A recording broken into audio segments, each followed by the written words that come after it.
Chapter 20. Timid Danny Meadow Mouse. Danny Meadow Mouse is timid. Everybody says so, and what everybody says ought to be so. But just as anybody can make a mistake sometimes, so can everybody. Still, in this case, it is quite likely that everybody is right. Danny Meadow Mouse is timid.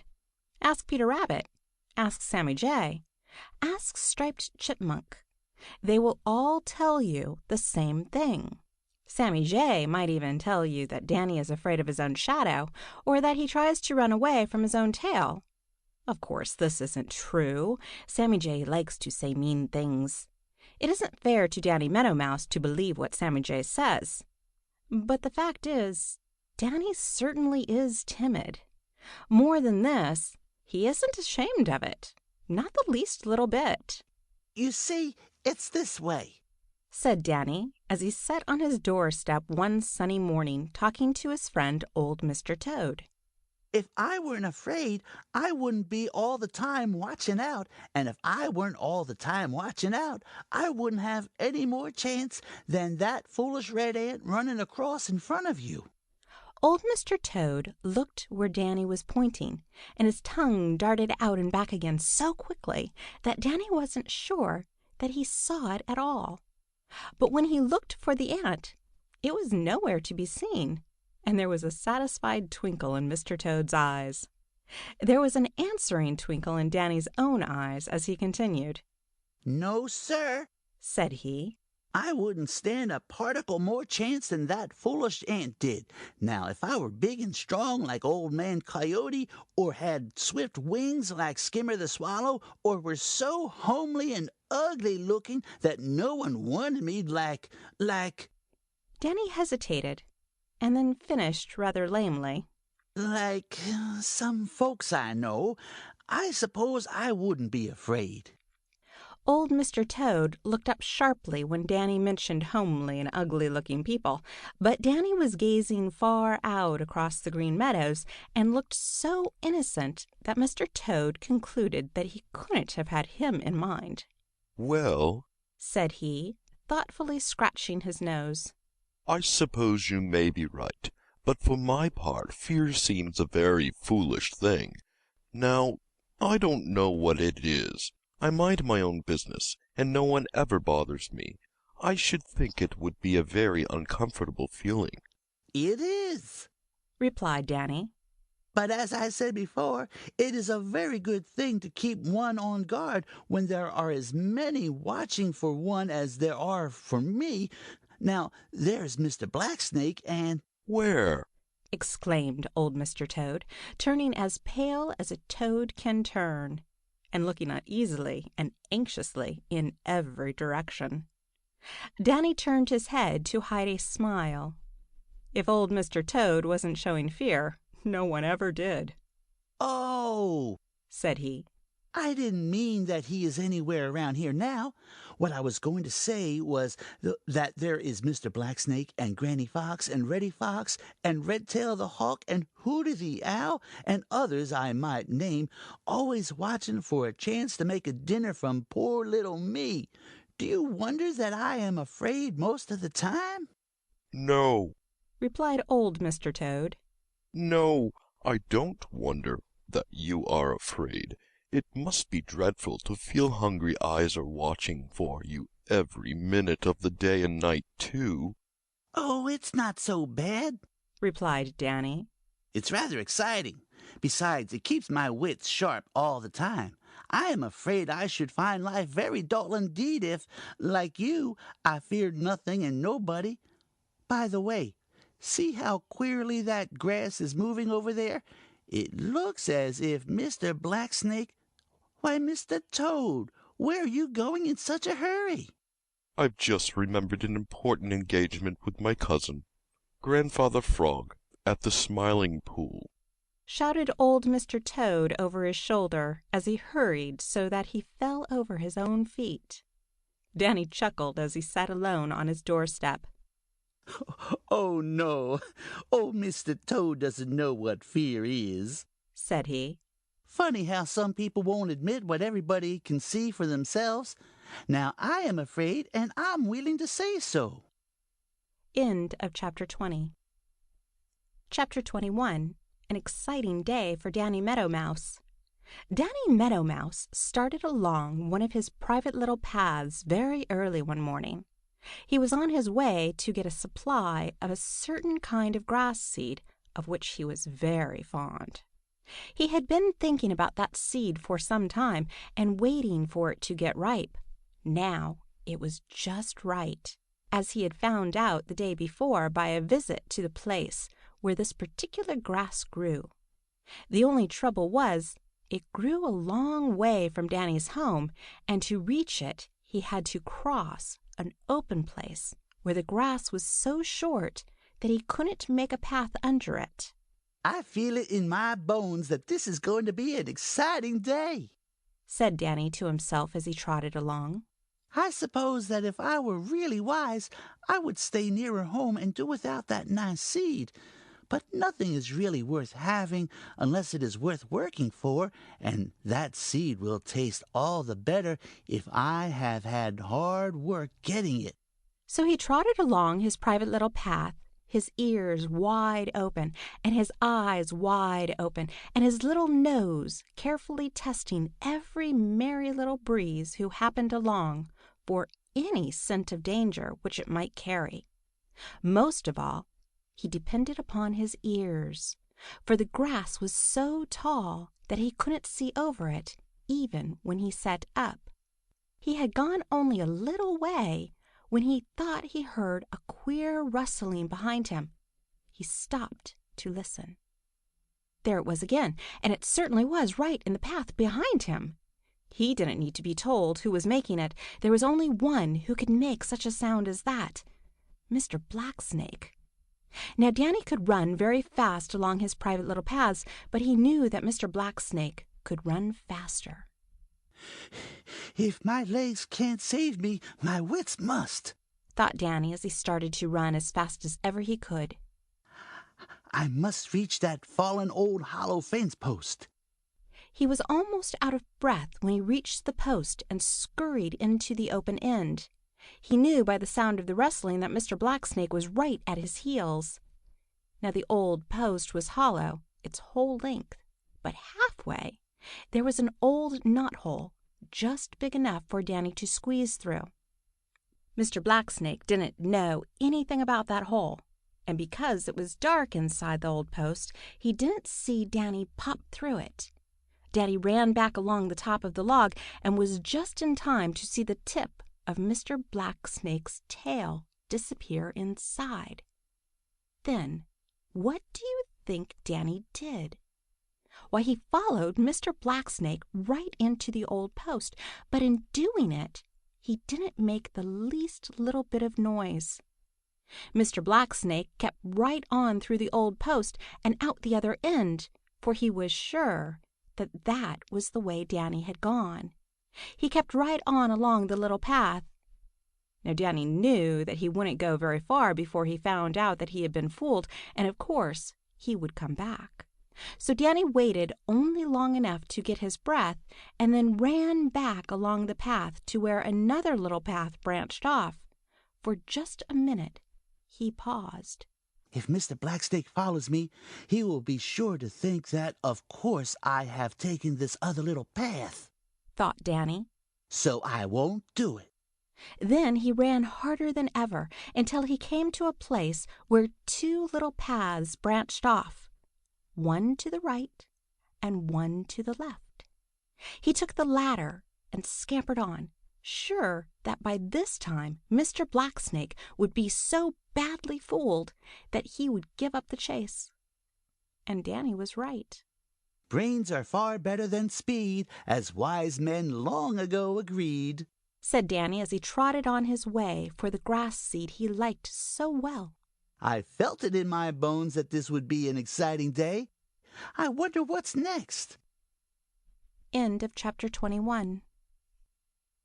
Chapter 22. What happened next to Danny Meadow Mouse?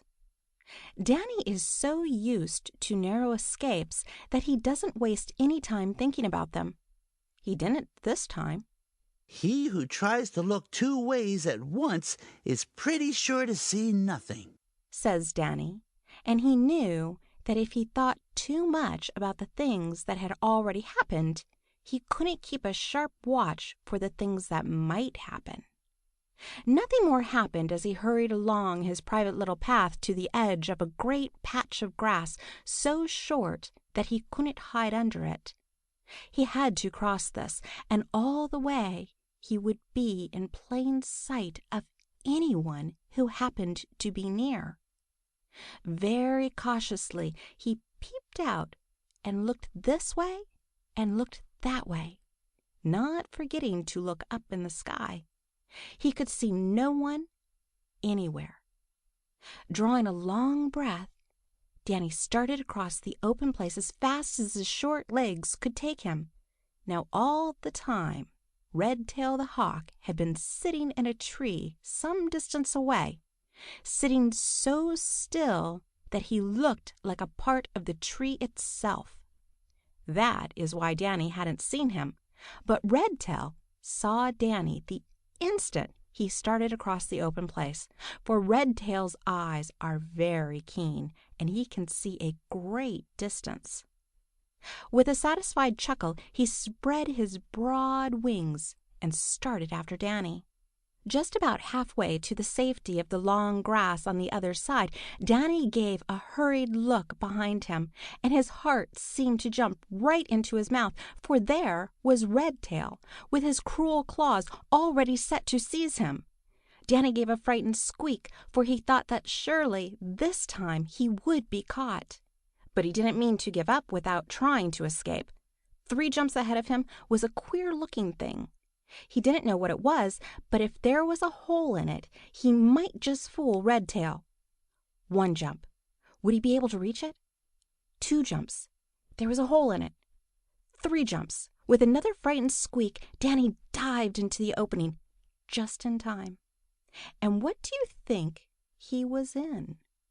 Why, an old tomato can Farmer Brown's boy had once used to carry bait in when he went fishing at the swimming pool.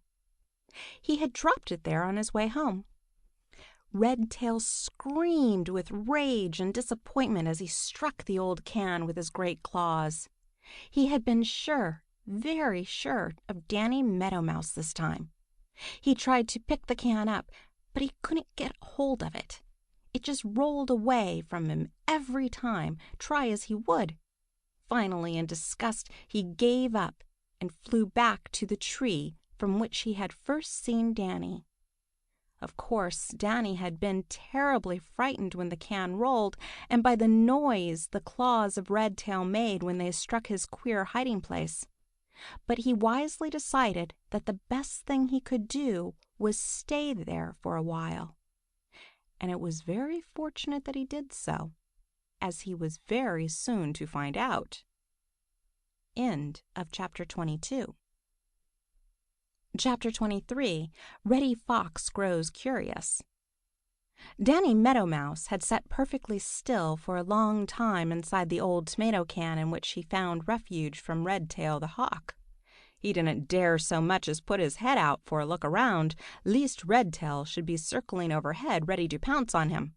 "If I stay here long enough, he'll get tired and go away, if he hasn't already," thought Danny. "This has been a pretty exciting morning so far, and I find that I'm a little tired. I may as well take a nap while I'm waiting to make sure that the way is clear." With that, Danny curled up in the old tomato can. But it wasn't meant that Danny should have that nap. He had closed his eyes, but his ears were still open, and presently he heard soft footsteps drawing near. His eyes flew open, and he forgot all about sleep, you may be sure, for those footsteps sounded familiar. They sounded to Danny very, very much like the footsteps of whom do you think? Why, Reddy Fox. Danny's heart began to beat faster as he listened. Could it be? He didn't dare peep out. Presently a little whiff of scent blew into the old tomato can. Then Danny knew. It was Reddy Fox. Oh, dear. I hope he doesn't find that I am in here, thought Danny. I wonder what under the sun has brought him up here just now. If the truth were to be known, it was curiosity that had brought Reddy up there. Reddy had been hunting for his breakfast some distance away in the Green Meadows when Redtail the Hawk had tried so hard to catch Danny Meadow Mouse. Reddy's sharp eyes had seen Redtail the minute he left the tree in pursuit of Danny, and he had known by the way Redtail flew that he saw something he wanted to catch. He had watched Redtail swoop down and had heard his scream of rage when he missed Danny because Danny had dodged into the old tomato can. He had seen Redtail strike and strike again at something on the ground and finally fly off in disgust with empty claws. Now I wonder what it was Redtail was after and why he didn't get it, thought Reddy. He acts terribly put out and disappointed. I believe I'll go over there and find out. Off he started at a smart trot towards the patch of short grass where he had seen Redtail the Hawk striking at something on the ground. As he drew near, he crept very softly until he reached the very edge of the open patch. There he stopped and looked sharply all over it. There was nothing to be seen but an old tomato can.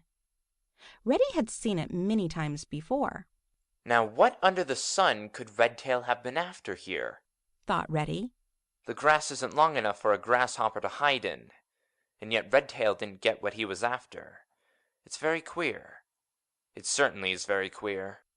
He trotted out and began to run back and forth with his nose to the ground, hoping that his nose would tell him what his eyes couldn't. Back and forth he ran, and then, suddenly, he stopped. Ha! exclaimed Reddy. He had found the scent left by Danny Meadow Mouse when he ran across towards the old tomato can. Right up to the old can Reddy's nose led him. He hopped over the old can, but on the other side he could find no scent of Danny Meadow Mouse. In a flash he understood, and a gleam of satisfaction shone in his yellow eyes as he turned back to the old can. He knew that Danny must be hiding in there. I've got you this time, he snarled as he sniffed at the opening in the end of the can. End of chapter 23. Chapter 24. Reddy Fox Loses His Temper. Reddy Fox had caught Danny Meadow Mouse, and yet he hadn't caught him. He had found Danny hiding in the old tomato can, and it didn't enter Reddy's head that he couldn't get Danny out when he wanted to. He was in no hurry. He had had a pretty good breakfast of grasshoppers, and so he thought he would torment Danny a while before he gobbled him up. He lay down so that he could peep in at the open end of the old can and see Danny trying to make himself as small as possible at the other end. Reddy grinned until he showed all his long teeth. Reddy always is a bully, especially when his victim is a great deal smaller and weaker than himself. I've got you this time, Mr. Smarty, haven't I? Taunted Reddy. Danny didn't say anything. You think you've been very clever because you fooled me 2 or 3 times, don't you? Well, this time I've got you where your tricks won't work, continued Reddy. So, what are you going to do about it? Danny didn't answer. The fact is, he was too frightened to answer. Besides, he didn't know what he could do. So he just kept still, but his bright eyes never once left Reddy's cruel face. For all his fright, Danny was doing some hard thinking. He had been in tight places before and had learned never to give up hope. Something might happen to frighten Reddy away. Anyway, Reddy had to get him out of that old can before he would admit that he was really caught. For a long time Reddy lay there licking his chops and saying all the things he could think of to frighten poor Danny Meadow Mouse. At last he grew tired of this and made up his mind that it was time to end it, and Danny Meadow Mouse at the same time. So he thrust his sharp nose in at the opening of the end of the old can, but the opening was too small for him to get more than his nose in, and he only scratched on the sharp edges without so much as touching Danny. "I'll pull you out," said Reddy Fox, and thrust in one black paw. Danny promptly bit it so hard that Reddy yelped with pain and pulled it out in a hurry. Presently he tried again with the other paw. Danny bit this one harder still, and Reddy danced with pain and anger. Then he lost his temper completely, a very foolish thing to do, as it always is. He hit the old can, and away it rolled, with Danny Meadow Mouse inside. This seemed to make Reddy angrier than ever. He sprang after it and hit it again. Then he batted it first this way and then that way, growing angrier and angrier. And all the time Danny Meadow Mouse managed to keep inside, although he got a terrible shaking up.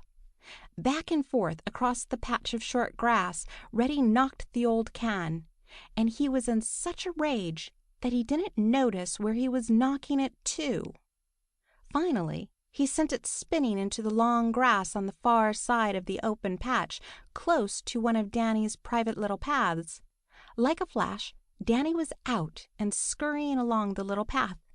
He dodged into another, and presently into a third, which brought him to a tangle of barbed wire left there by Farmer Brown when he had built a new fence. Under this he was safe. Phew! Exclaimed Danny, breathing very hard. That was the narrowest escape yet. But I guess I'll get that special grass seed I started out for after all.